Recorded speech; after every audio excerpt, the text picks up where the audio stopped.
Assalamualaikum warahmatullahi wabarakatuh. Selamat siang, salam sejahtera untuk kita semua. Selamat berjumpa lagi. Apa yang ingin saya sampaikan pada siang hari ini adalah teknik persilangan. Mungkin dari segi kebermanfaatan tidak terlalu langsung ya untuk praktisi pertanian pada umumnya. Tetapi mungkin lebih baik ataupun ada baiknya ini diketahui karena apa yang ingin diperagakan adalah tahap awal dalam satu proses panjang untuk mendapatkan suatu varietas unggul itu ya. Jadi teknik persilangan itu pertama. Yang kedua, saya juga ingin menyampaikan bahwa persilangan untuk mendapatkan keragaman dengan persilangan dengan tujuan untuk mendapatkan benih F1 hibrida itu berbeda ya. Kalau ini dua-duanya namanya persilangan, tetapi yang untuk mendapatkan benih F1 hibrida itu dilakukan secara massal ya, dalam skala komersial secara alam, sehingga disebut natural outcrossing. Nah, untuk mendapatkan keragaman ini dilakukan manual, artinya dengan dilakukan pertanaman individu tanaman dilakukan dengan tangan di rumah kaca, sehingga disebut hand crossing. Dua-duanya sama-sama persilangan, cuman yang satu dalam rangka untuk mendapatkan keragaman ya, yang lain untuk mendapatkan benih F1 dalam jumlah massal untuk kemudian dijual atau ditanam petani sebagai pertanaman budidaya padi hibrida. Sama-sama persilangan ya. Jadi beberapa tayangan sebelumnya sudah saya sampaikan, dalam pemuliaan itu ada dua hal penting, yaitu keragaman dan metode memilih. Nah, salah satu teknik untuk mendapatkan keragaman itu adalah yang akan kita peragakan ini, disebut hibridisasi atau persilangan ya. Sebelumnya ada satu tahap lagi yang harus kita lakukan, yaitu seleksi tetua. Jadi tetua manakah yang akan kita jadikan tetua betina, tetua manakah yang akan kita jadikan tetua jantan. Pada umumnya tetua betina kita pilih sebagai varietas yang akan kita perbaiki salah satu karakter jeleknya ya, jelek tanda kutip. Kemudian tetua jantan kita pilih dari varietas-varietas yang akan kita ambil karakter unggulnya untuk memperbaiki varietas yang kita gunakan sebagai tetua betina. Nah, yang jantan kita sebut donor. Nah, setelah varietas itu kita pilih, tetua-tetua itu kita pilih, kemudian kita tanam. Nah, setelah pertanaman kedua tetua ini ada di dalam fase seperti ini, kita ambil 2 atau 4 sesuai dengan kebutuhan, kita pindah di ember untuk kemudian kita bawa ke rumah kaca dengan tujuan untuk menyiapkan satu kegiatan persilangan. Jadi persilangan kita mulai dari dalam hal ini yang saya pegang ini nanti adalah yang kita gunakan sebagai tetua betina ya. Jadi pertama kali kita bersihkan dulu ya. Ini sekarang sudah mulai ke tahap persilangan ya. Kita bersihkan dulu daun-daun yang kemungkinan besar akan mengganggu polinasi nanti pada kegiatan polinasi. Kita bersihkan semua ya. Untuk menyingkat waktu mungkin tidak semuanya saya bersihkan. Jadi daun-daun seperti inilah yang dianggap mengganggu nanti kalau ada polinasi. Nah, kemudian kita pilih di antara male-male ini, male manakah yang akan kita gunakan sebagai bahan persilangan. Jadi yang kita ambil, yang kita pilih adalah male-male yang fasenya seperti ini nih ya, atau seperti ini ya, seperti ini ya. Jangan terlalu muda, jangan juga terlalu tua ya. Kalau kita ambil seperti ini nanti bakal terjadi pernikahan dini. Too young to be married ya. Artinya terlalu muda untuk kawin dia, jangan kita pilih ya. Nah kemudian yang seperti ini juga udah ketuaan untuk dijadikan sebagai tetua betina ya. Jangan seperti ini. Jadi yang kita ambil adalah male-male yang seperti ini. Langkah berikutnya setelah daun-daun ini kita kita buang, kemudian kita pilih male. Male itu pun kemudian kita bebaskan dari seludangnya supaya nanti bisa dengan mudah dipolinasi ya. Nah, seperti saya katakan tadi, too young to be married, artinya panikel-panikel atau gabah-gabah yang terlalu muda untuk disilangkan, ya kita buang, ya kita buang. Kita pilih adalah gabah-gabah yang berada di tengah, karena gabah-gabah ini yang ujung ini juga terlalu tua, ya. Jadi sebaiknya kita buang.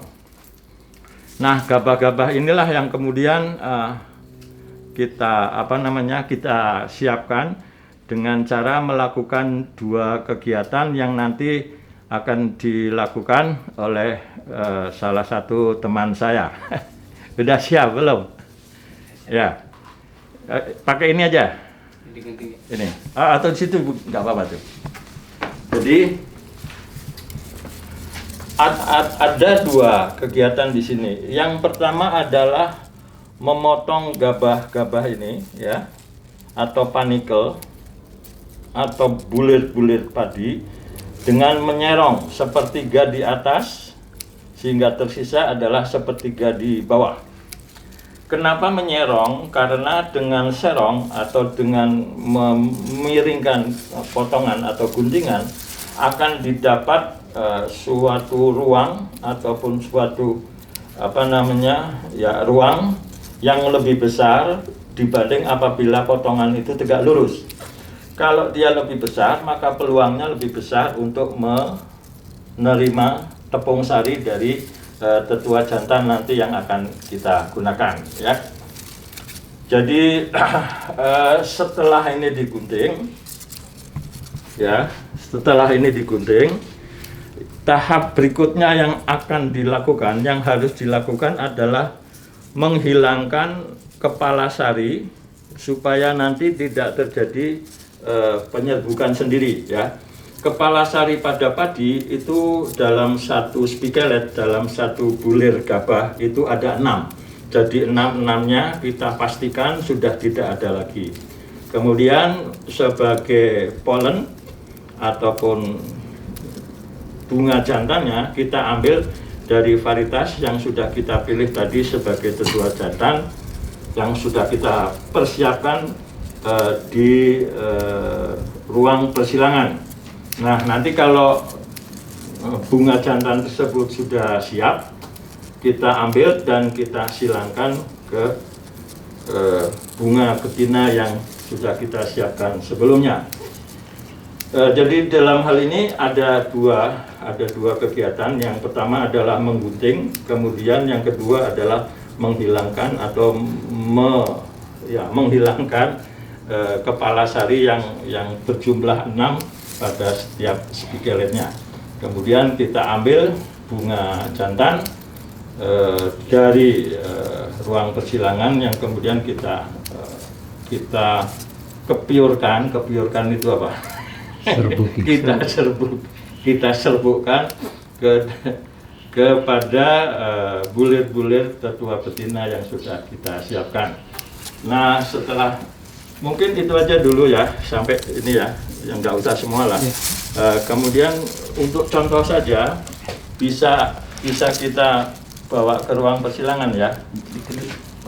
Oh, vakum dulu. Oke. Jadi setelah ini kita lakukan penghilangan kepala sari Sebetulnya ada beberapa metode penghilangan tepung sari. Yang pertama dengan menggunakan pinset secara manual untuk memedot kepala tepung sari, dihubungkan dengan polangan yang di ujungnya ada pipa kecil. Nah ini pipa kecil inilah yang kemudian digunakan atau berfungsi untuk menyedot kepala sari yang berjumlahnya. Nah, masing-masing satu persatu mau nggak mau harus dilakukan penyedotan satu persatu dalam satu male ini. Yang perlu dipastikan adalah semua kepala sari harus tersedot semuanya, harus hilang. Kalau tidak maka akan masih ada kemungkinan terjadi penyerbukan sendiri. Nah, dalam satu rumpun ini bisa kita lakukan terhadap 5 sampai 10 male ya per rumpun ini. Jadi nanti diharapkan dalam satu persilangan akan didapatkan beberapa gram benih F1 yang kemudian akan dijadikan sebagai bahan pertanaman F1 untuk menghasilkan benih F2 yang kemudian ditanam lagi sebagai bahan seleksi sesuai dengan kriteria seleksi yang sudah kita tentukan sebelumnya. Mungkin untuk contoh saja, jadi satu male ini nanti bisa kita lakukan untuk beberapa male dalam satu tanaman yang sama. Mungkin sudah kita geser ke ruang persilangan. Seandainya bunga jantan belum siap, maka male-male yang sudah kita potong tadi, sudah kita emaskulasi tadi, itu kita tutup dengan kantong supaya tidak ada serbuk sari lain selain tetua yang akan kita gunakan yang mungkin bisa saja menyerbuki male-male yang sudah kita siapkan tadi. Jadi dipotong dengan kantong persilangan khusus gitu ya. Tetapi seandainya tetua jantan itu sudah siap, ini langsung bisa kita bawa ke ruang persilangan untuk kemudian disilangkan. Ini ruang persilangan secara sederhana. Yang jelas ini nanti pada saat persilangan pintu ini bisa ditutup, kemudian male-male dari tetua jantan yang akan kita gunakan sebelumnya harus diambil dulu dari lapangan, kemudian ditempatkan dalam satu tempat dengan diberi air supaya bertahan lama. Nah, ruang persilangan ini dilengkapi dengan lampu pijar, paling tidak ada 10, masing-masing 100 watt ya. Jadi ada 1000 watt di sini. Fungsinya apa? Kenapa harus lampu pijar 10.000 watt gitu ya? Untuk supaya mempercepat siapnya polen-polen atau serbuk sari dari male-male yang sudah kita siapkan, yang kita ambil dari tanaman jantan di lapangan gitu ya. Nah, ini mungkin tidak terlalu bagus karena mengambilnya agak siang tadi ya. Jadi kita lihat belum terlalu pecah juga. Ini hanya sekedar untuk memperagakan. Yang ini tetua betina kita siapkan di luar dengan beberapa male yang sudah diemaskulasi dan dikastrasi. Kemudian ini adalah male-male yang kita ambil dari tetua jantan di lapangan, kemudian kita tempatkan, kita tunggu supaya polennya siap untuk dipolinasikan atau diserbukan. Nah, setelah ini siap, ini bisa kita buka lagi tadi ya. Ini kita buka lagi, kemudian kita ambil satu male yang kira-kira ini. Satu male, kemudian kita silangkan. Nah, ada sedikit itu ya, kelihatan.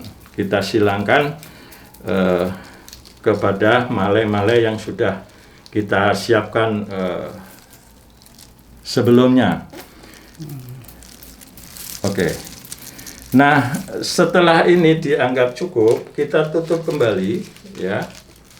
Kita tutup kembali dengan kantong persilangan tadi, ya, dengan label, galur-galur atau nomor-nomor yang kita silangkan. Tetua betinanya ditulis sebelah kiri, garis miring, tetua jantannya ditulis sebelah kanan, dan tanggal persilangan hari ini, ya. Nah, benih F1 telanjang, karena ini kan nanti akan didapatkan next seed, ya, benih telanjang karena terbuka gitu, ya. Itu bisa kita panen 21 hari sejak dilakukan polinasi hari ini. Jadi 21 hari kemudian ini sudah akan jadi benih F1, ya. Benih F1 ini kemudian kita tanam untuk mendapatkan pertanaman F1. Dari pertanaman F1 kita dapatkan benih F2 yang kemudian akan digalurkan pada generasi-generasi seterusnya. Mungkin itu secara singkat, ya, terlalu teknis, ya. Jadi tapi ini sangat menentukan untuk keberlanjutan perakitan varietas, yang mana keragamannya didapatkan dari teknik hibridisasi ataupun persilangan. Terima kasih.